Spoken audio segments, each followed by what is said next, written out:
tore the stuffed bird apart. Its sawdust innings spilled onto the floor, and there, nestled within, gleaming even in the dim light, was a creature of breathtaking beauty. A small wren, carved from deep celestial blue lapis lazuli, with delicate wings and feet of woven gold. Gable gasped and stepped forward. Just then, a flashlight beam hit him square in the eyes from the doorway.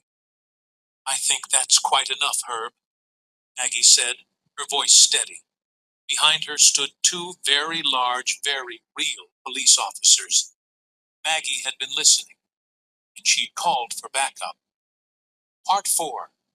Thanks and Release. The aftermath was a whirlwind.